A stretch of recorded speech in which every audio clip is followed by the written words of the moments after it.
Ovaj outsider posvećujemo organizovanoj grupi pasa koja oslobađa ljude i čini da oni budu slobodni.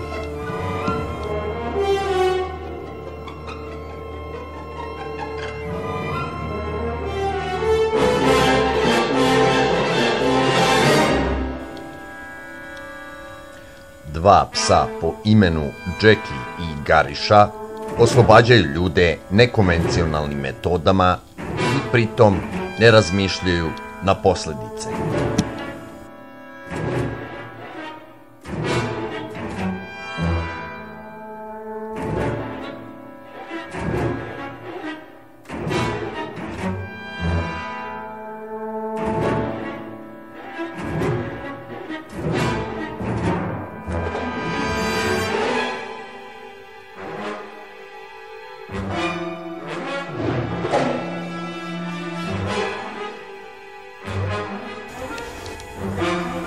Ljudi su u nehumanim uslovima transportovani kolima od tačke A do tačke B.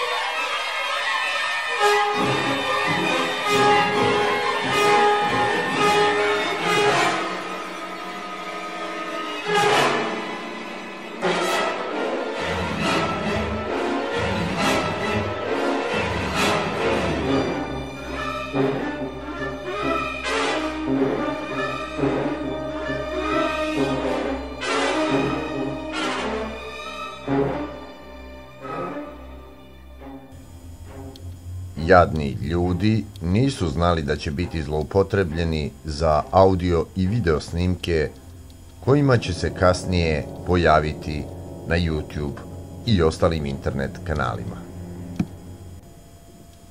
U sledećem outsideru gledajte da li neka živa bića zaslužuju da žive. U sledećem outsideru pogledajte da li neki ljudi mogu da gaje neke životinje i da li normalan život uopšte i treba da se dešava. U sledećem outsideru budite uz nas gde otkrivamo istinu. Da li je normalno biti sladak i da li je normalno roditi se i da li je normalno biti čovek? Naravno da nije. U sledećem outsideru mala koza, čovečiji najveći neprijatelj, i hoće li najzad čovek uspeti da istrebi to odvratno i ljigavo